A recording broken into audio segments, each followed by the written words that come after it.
Welcome to Planet Vero Radio and the Story of Liberty with John Bona. Well, good evening, folks. Welcome to the Story of Liberty. I'm your host, John Bona, and with me are Jennifer Featherstone and Dan Williamson. Good evening. Good evening. Good evening, John. Great. That music kind of dates me. I was tapping my foot. Yeah. One of my favorite songs back in the 60s, Woodstock. I think that's the actual name of it, Crosby, Stills, Nash and Young. But we played that because of the pending Occupy Wall Street protest. It kind of reminds me of that a little bit. And this evening we're going to talk about to begin with, the contrast between the Tea Party and Occupy Wall Street. They're really philosophically very different. I remember, I think the Tea Party actually started back in 2007 or 8 and really got rolling in 2009. And it was a mix of conservative groups that basically had a determination to reduce the size of government. Too much regulation, too much government control, and taxes, of course, spending. While this current situation with Occupy Wall Street is really a different kind of demonstration that kind of built its base through the internet. But both of these are, I think, tied in. If there is some parallel, it's probably the current economic crisis that we're in that you could draw a parallel. But they're so different in terms of what they believe. For example, the Occupy Wall Street is venting its frustration because they think they're entitled to certain social programs. They want, of course, they're against the Wall Street money they got from government. But on the other hand, they want government to give them money. While the Tea Party is, they want less intrusive government. They don't want anything from the government. They don't want handouts. The Tea Party, for the most part, as I see it, the bulk of them, the large majority, are hardworking individuals who just want smaller government, less taxes on corporations and individuals. I think the other thing interesting, Dan, Jenna, is that the contrast, there doesn't seem to be any clear leader of this Occupy Wall Street movement, and you kind of wonder what's going to come out of that, who will emerge as the leader, if there ever will be one. Of course, the Tea Party has an allegiance with former Alaska Governor Sarah Palin. She kind of emerged with a few other people as the leader of the Tea Party. But, they're really independent voices, and while both movements are still moving along, it's interesting I'd like to talk about it a little tonight, and analyze both of them and kind of show the differences. I know the media seems to be, I don't know if the media attention is any different. Well, according to a couple articles that I've looked over, the media attention is pretty different. I think there was a total of 4 or 5 stories on the Tea Party for the first year it was going, for the first year it was happening, even though there was thousands of rallies happening. And most of these stories, when I say 4 or 5, I mean on a weekly basis. And most of these stories were negative on the Tea Party. They were focusing on one poster that had a picture of a swastika on it, which after investigation was actually an infiltration of the Tea Party. It wasn't a Tea Party member that was holding that sign. But the media coverage is very biased because, we're seeing anti-Semitism, we're seeing violence, we're seeing thousands of arrests. I think it might be over 1,500 now with the Wall Street protesters, and the media coverage is pretty favorable. Yeah, that's a good point. I know most of the Tea Party rallies, and I've been to a couple. They've always been safe and clean. Right. And, it's in a family environment. yeah, and they clean up, unlike the one in New York where it's all dirty now and messy, and there's all kinds of arrests now in D.C. and Boston. I think that's one of the big differences, right? I mean, the one is a group of respectful people. Another big difference that's happening right now is the Tea Party was not a drain on government or on local government. When the Tea Party went into a park to rally, their reputation is they leave the park cleaner than when they got there. There's multiple quotes from mayors and governors saying this about the Tea Party. But Occupy Wall Street, as of October 7th, and it's weeks past that now, they had already taken $2 million of taxpayer money to support themselves because we have to pay overtime for the police officers. We have to extra sanitation services. I mean, there's a lot of things going on here. So the Occupy Wall Street movement is really doing what they stand for. They want the government to take care of them. They're asking the government to pay overtime for all these police, and it's pretty much what's happening. It's interesting too, Dan. I haven't, unlike New York with this Occupy Wall Street, I didn't find any reports of the Tea Party being arrested, individual or a group. And, there's been thousands of Tea Parties across the country for the last 3-4 years. You don't see any of that. And with millions of people attending these Tea Parties that have been taking place for years now, it's interesting, you don't hear of any reports of violence or arrest. And they're not lawbreakers. See, that's the difference. They don't hate the police. They're respectful. They don't even litter, like you said, Jenna. They pick up after an event. And, a quick glance at that of what's happening up at Wall Street is just a sharp contrast, isn't it? It is a sharp contrast. And actually now Boston is having a lot of problems. They're having confrontation with a lot of different knife fights have happened. Some weapons have brought into the tent city, they're calling it. The police are wanting to clear the tent city because there's been attacks on women there. There's been a lot of problems with homeless coming in and stealing. But, I want to read a quote to you real quick. And this is from one of the organizers at the Boston Wall Street protesters. He's a 36-year-old organizer, and he said that homeless people are hijacking their tents, getting drunk, passing out, and stealing all their stuff. And he said it's turning us against them. They come here, and they're looking at us as a way to get a free meal and a place to crash, which is totally fine, but they don't bring anything to the table at all. It's getting really frustrating. Now they know how it feels to be a productive member of society and want people to have a free ride. I mean, they don't want the homeless people in there taking a free ride in their tent city, but they expect us to pay for them. That's interesting. I mean, it's just a little, the irony of that one, huh, Dan? Absolutely. I can't help but compare two historical events.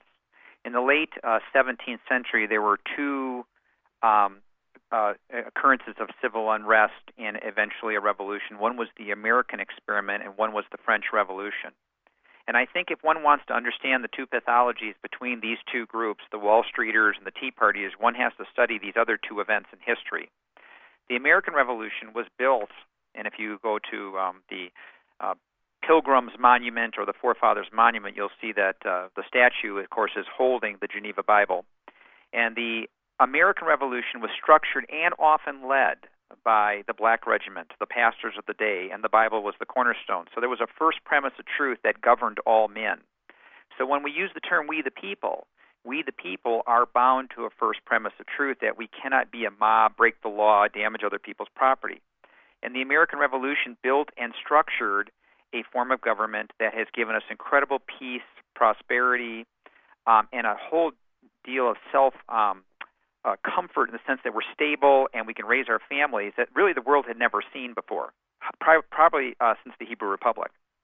If we flip over to 1789 with the storming of the Bastille, where the French guards surrendered and the people consequently slaughtered them, we saw a form of government of we the people based on no foundational truth that murdered most of the religious clergy at the time, and then formed this republic, as they call it, that vacillated into the slaughter of 40,000 people in the Reign of Terror.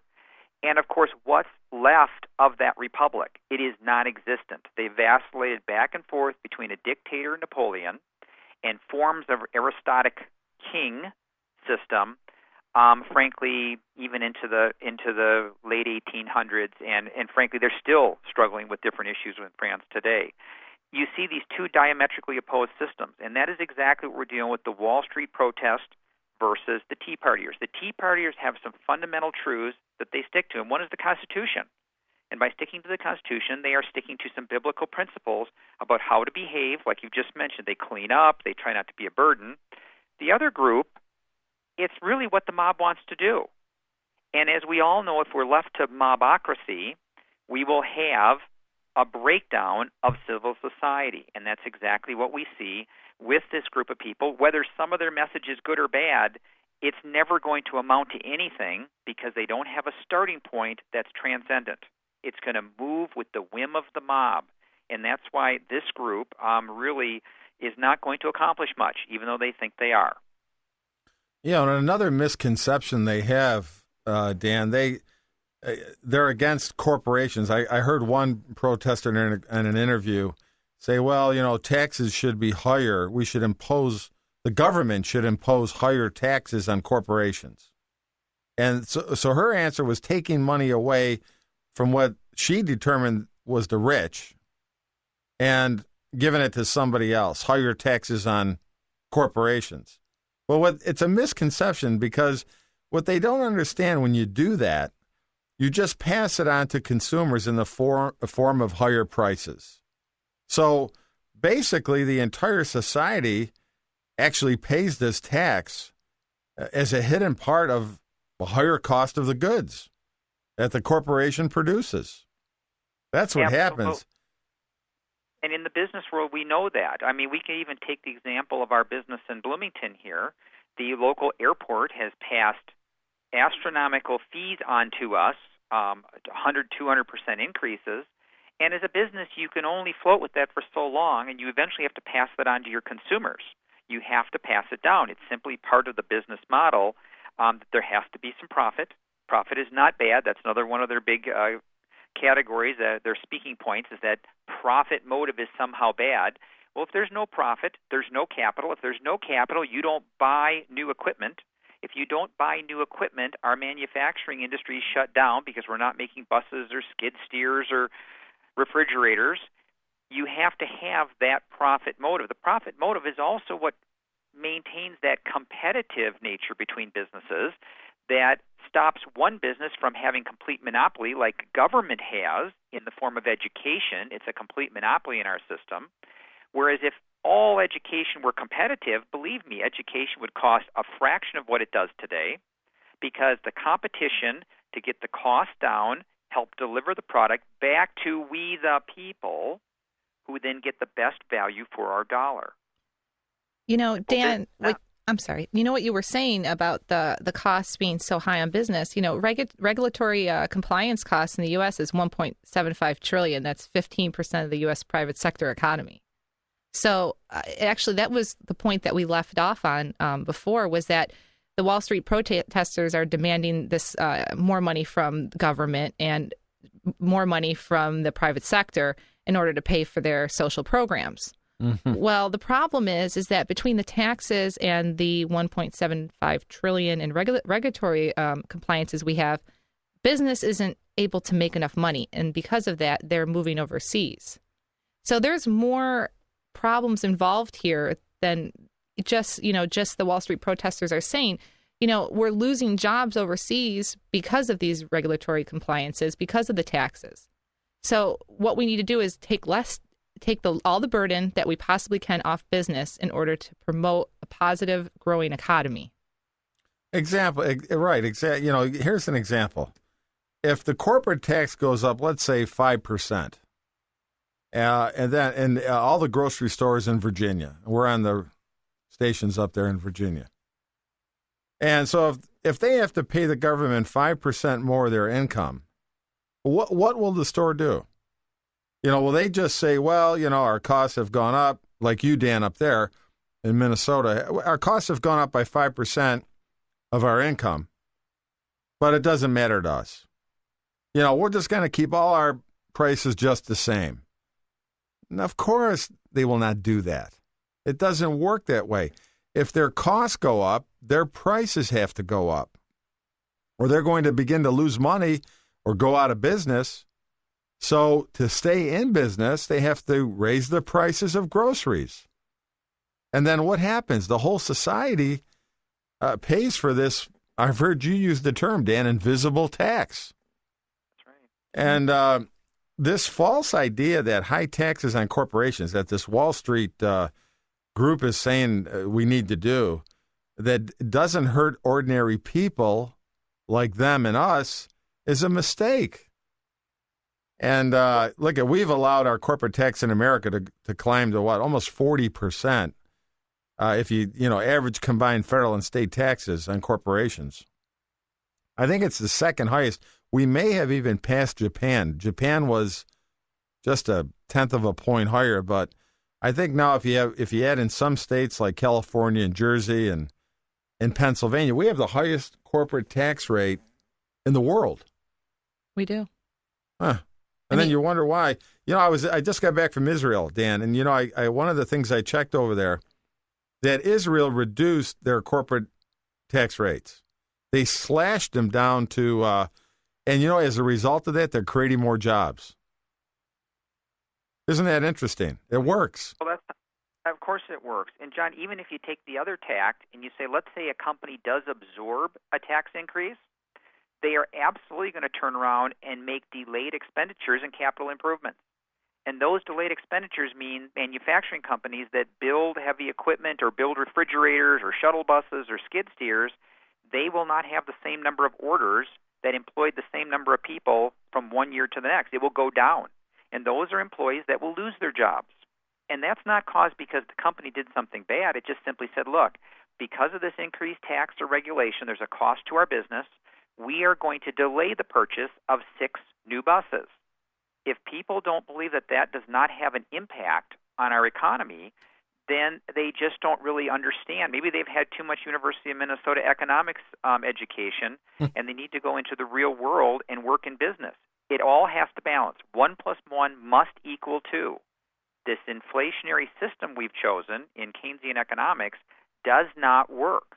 And then when you add the regulations to it and the taxes put on top of it, businesses respond in 2 ways. Either pass the cost on to the consumer, or they must delay capital purchases, which hurt the same consumers that are looking for those jobs, manufacturing those goods that produce a salary or an hourly wage that help turn around and let them buy the goods they want to buy. It goes one or the other, and no matter what happens, at some point, the company must eventually purchase the capital product, and it must eventually raise its rates to cover those costs. It's a fact. It's just not. It's not pretend.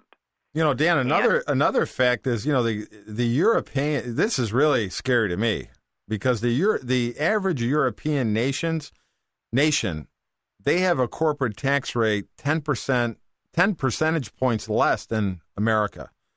And, nevertheless, these Democratic politicians, they continue, even in this tough economic condition that we're in, they continue their campaign of demonizing, and they're using this Wall Street Occupy thing as part of it, to demonize corporations. And it's not just big corporations. It's mid-size and small corporations. They want them to pay more tax. And, I heard a senator say, I think it was President Obama as well, it's time for them to pay their fair share. We keep hearing that. Who's going to determine fair? That's what I'd like to know. The top 20% of the wage earners in the country pay, 65% of all the taxes in the country? Oh, yeah. I would suspect they're already paying their fair share. And then if you add all the corporate taxes within that system, too, like corporations aren't people. I love that one. It's 97%. Dan, the top 50% wage earners pay over 97%. That's right. I mean, that's a high number. How much more fair share can you do? Yeah. I mean, what have 5% pay 100%? I mean, at what point do they shut the doors, turn the lights off, and go somewhere else? Well, and that's a good point you made. I mean, because the top 1% of the wage earners in America pay 40%. 40% of the income taxes. Actually, it's a little higher now, and it's gone up every year since 2000. You know, it used to be only 25%, and then it was 30%. Now it's over 40% of all the taxes in America are paid by the top 1% wage earners. So why should they pay? We want them to pay 50%, 60%. What about all the other people? I don't get this argument at all. Well, that's the perpetuated idea of American colonialism, too, that somehow America has this evil system that now kind of owes the world everything. And that's actually one of their bullet points. They have perpetuated colonialism at home and abroad. And that's why you do see some of the money manipulators, shall we call them, who are trying to transfer America's capital wealth that's been made up over, well, I actually believe since the Pilgrims landed. They're trying to transfer that to all these other countries.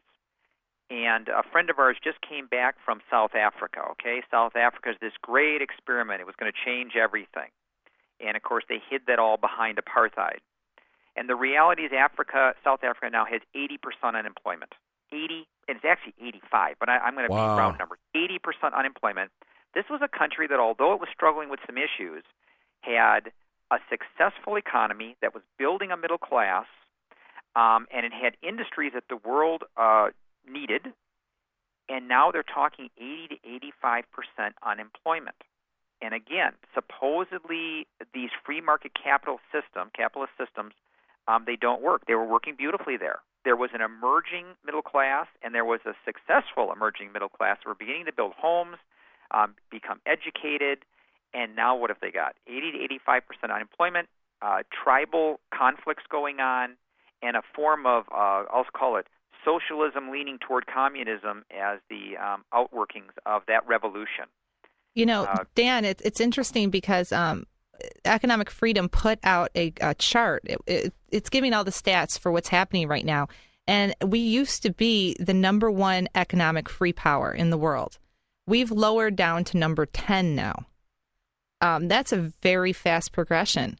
And, you know, we're not that far off from South Africa. I hate to say it, but the standard of living is going to keep going down as we go further down this list.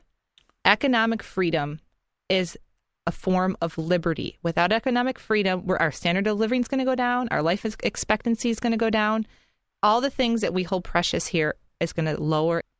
That's it. You know, folks, government regulation. We're winding up our first half here. And look, to restore competitiveness, to be competitive in the world economy, America needs to encourage business investment to stimulate our economy, you know, to bring lower prices for good products produced here in the United States. That's the goal. So to do that, we need to lower the corporate and individual tax rates. And otherwise, we could end up with the higher rates that Jen is talking about. But look, we'll be right back. There's hope for America. Join us in a few minutes. Be right back with the story of liberty. The child of God, he was walking along the road, and I asked him, tell me, where are you going? He told me, said, I'm going down to Leicester's farm, gonna join in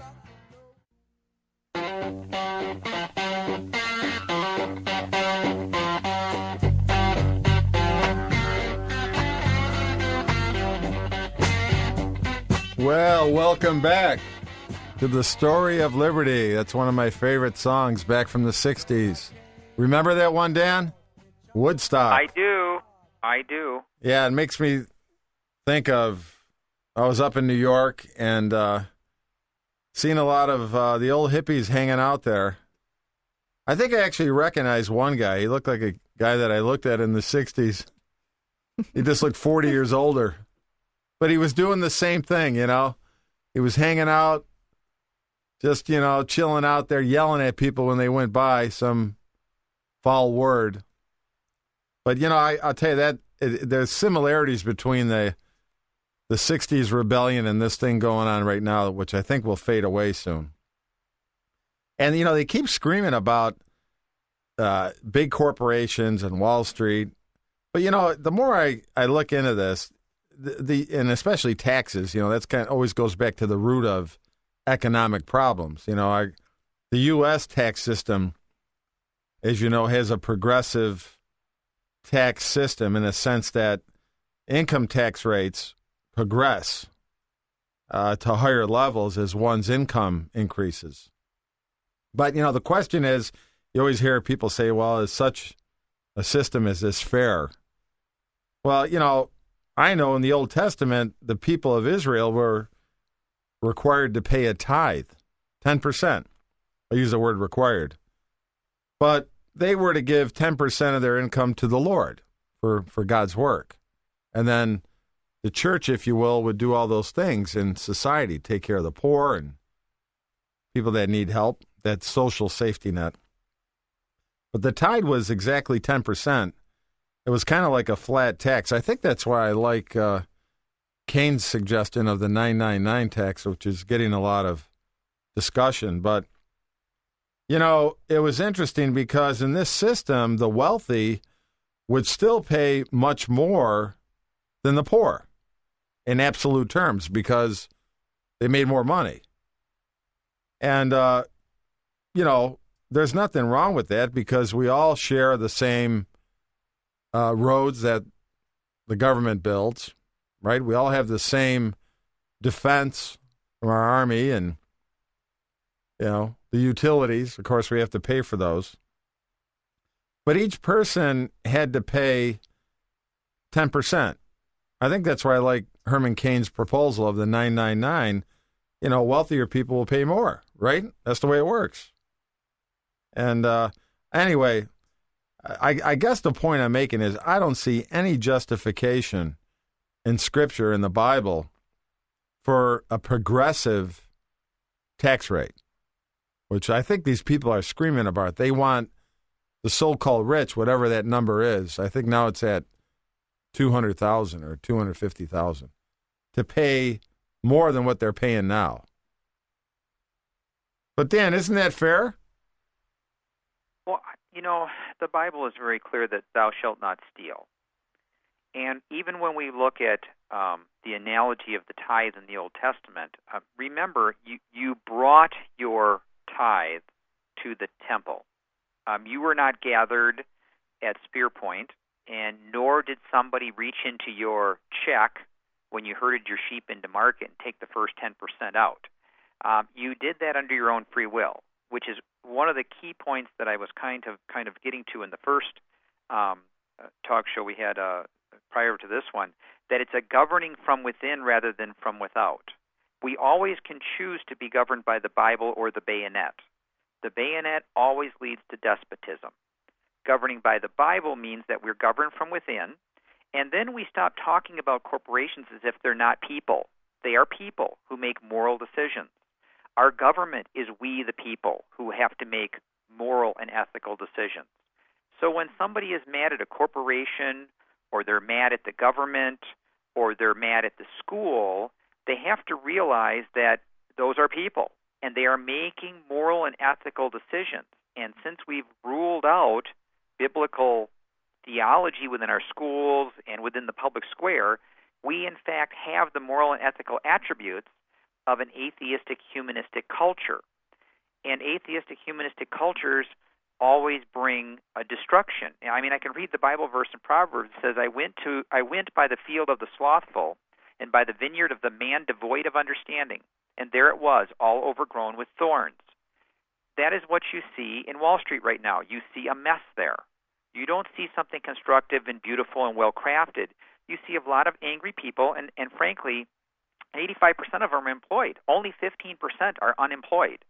85% are just unhappy people who are looking for meaning in their life, and they just simply need the right theology to begin to put meaning back into their life. And that's part of what's missing here with this group. They want it under their own strength, believing man is basically good. And that is the antithesis of the real behavior of man if he doesn't have a first premise of truth, which would be the Bible, which would be the law of God, which is the Ten Commandments, thou shalt not steal. You know, Dan, I think you're absolutely right. You know, our Constitution is supposed to be what we follow. It's supposed to be our guiding principle, where we get all our, where we make all our decisions in government. It's supposed to come from the Constitution. But the Constitution is a reflection of the Bible. And the Bible is a reflection of our God. It's his words in writing. And that's where we got our Constitution. But what the problem is because of humanism, our government is now a God, so to say. And instead of allowing the people to give to charity on their own will, to support their churches on their own will, to do things on their own dime, what they're trying to do is get us to become this giant social welfare state.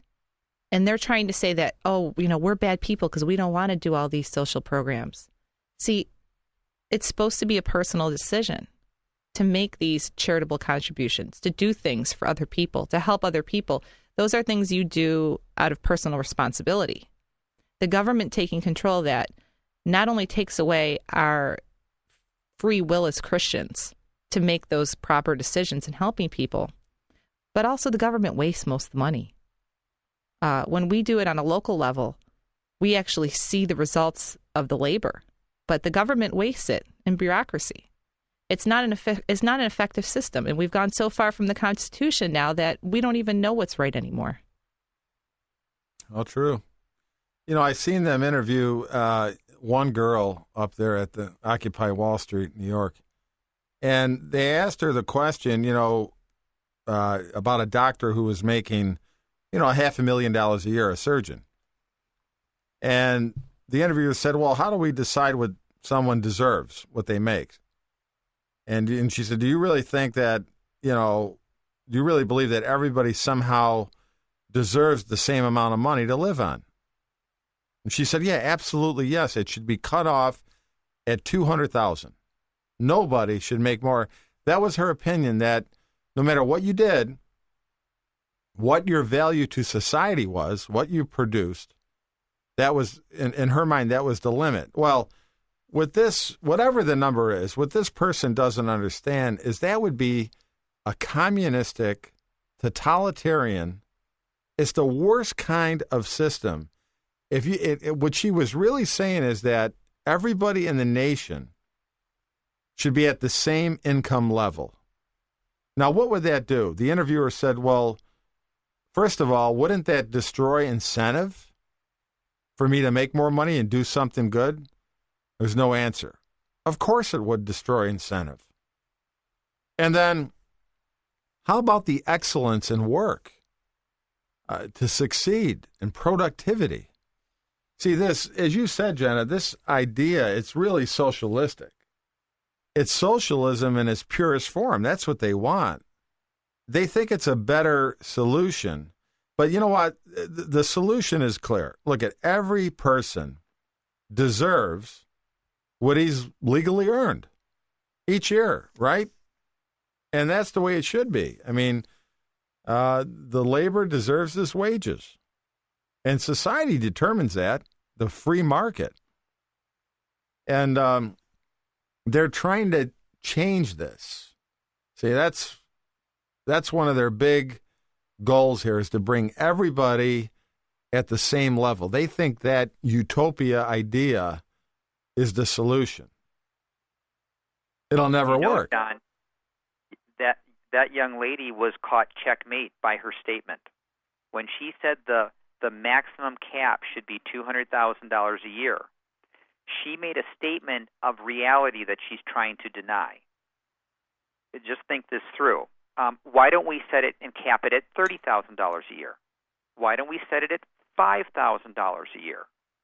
She knew in reality that although you could be very arbitrary in that cap, it takes something to live everyday life. And she expressed her expectations with respect to what she wants out of life by saying the cap should be $200,000.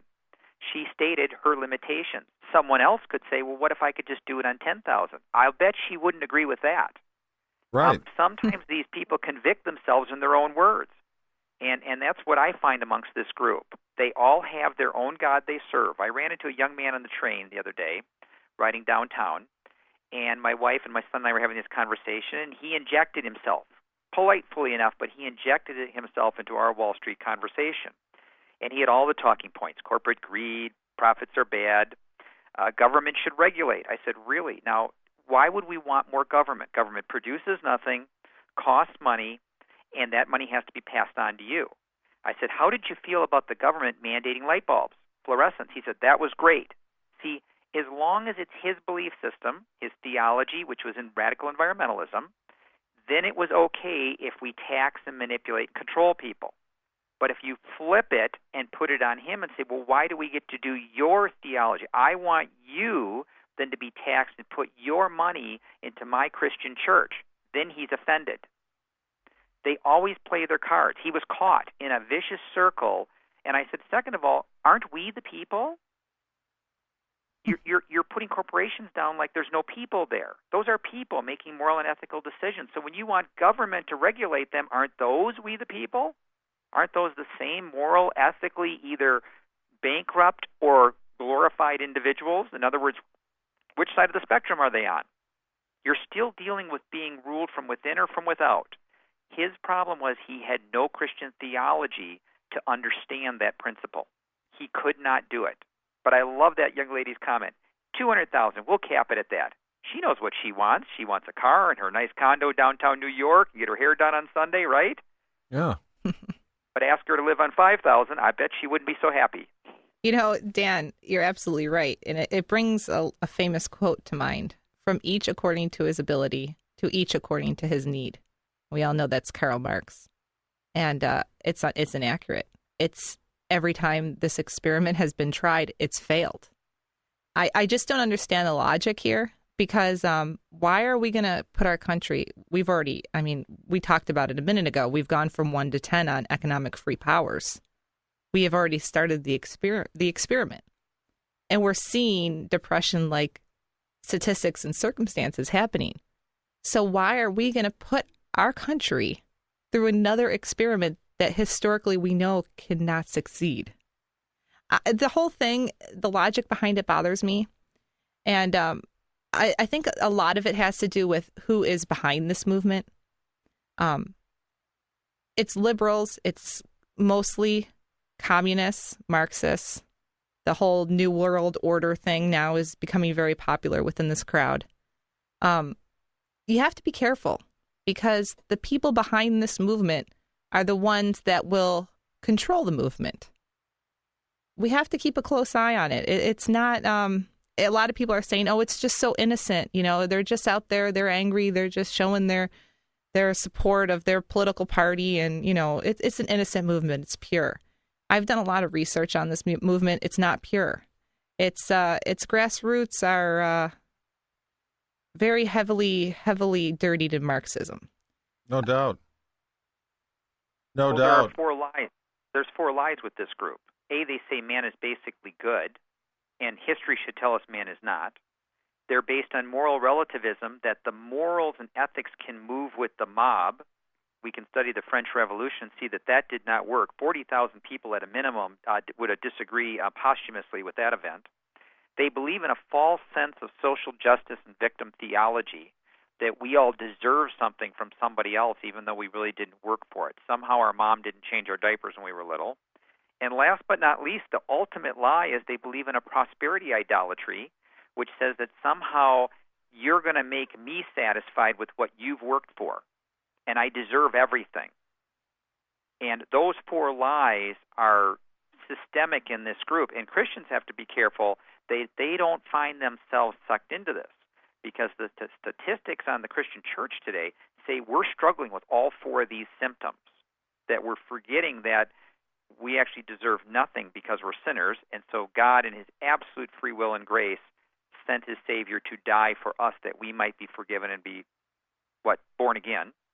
And that prosperity that we have is something that God owns everything, and we are just stewards of his will, that there is no moral relativism. There are fixed truths out there, transcendent truths, and man is not basically good. We're wicked. That's why we need a Savior, and we have the Bible to lead us to that truth. You know, it's interesting too, Dan. When I heard this girl complaining that somehow she and their whole group objected that nobody in society should be able to earn $200,000, and she was saying it's just too much for any one person. I can't imagine. And you think about that though, they have no concept of the free market, and that's why they hate capitalism. Because it's through the decisions of individuals in our free market system and how they determine to spend their money, they've kind of voted with their dollars how much it wants to give that person. If you think about it, right? If he's an executive at, let's say, Walmart, well, then people who shop at Walmart, they freely decided to shop at Walmart and enough, right, to hire him at that rate. Or if it's a professional athlete in the NFL, people that watch sports on TVs that have favorite teams and players, they voted with their viewing habits. And if it's a doctor or a Hollywood movie star, right, people that watches movies, they've freely chosen in that free market that we have, which is a wonderful system, to be paid that much. That's why even a radical liberal like Sean Penn can make millions of dollars a year. And here's a guy that's probably part of this Wall Street Occupy. These guys are such hypocrites. I can't think of the other guy who's up there supporting Michael Moore. Michael Moore.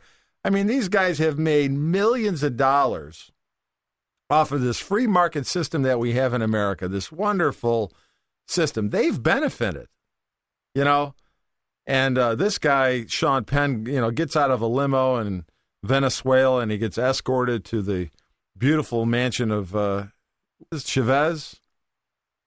Hugo never sees the desolation and the pestilence in the cities, the people suffering because they can't even buy food.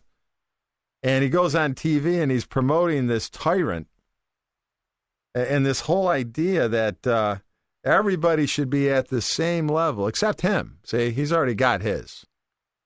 See, Sean Penn already got his money. See? Did you ever think about that? He's got it. He made his money. So now he thinks everybody else should just stay a lot lower than Sean Penn. And that's why and same thing with Michael Moore. See, once they get theirs, once they get their money, and they think they've made it, and if they're liberal thinkers, that's what happens. See, then they start supporting these bogus movements, and I find that very interesting. I would like to see what would happen if someone went in and tried to take his money and give it to somebody that didn't have any. Mm-hmm. I would like to see how he actually reacted to that, because the thing is conservative Christians on average donate 70% more to charity than a liberal does, and this is according to the Department of Statistics. So and it was what Stan was saying before. It has to do with core principles. We're taught that according to the Bible, we have a personal responsibility to help others, and we do. But that isn't necessarily government's role. That's our role as individuals. And like I was saying before, the government's just going to do a bad job of it. They don't run anything right. And people just need to start really looking at the history of this. Socialism does not work. It's never worked. The government has never properly run anything besides the military. So, everyone out there that's looking at this movement thinking, they got some good points.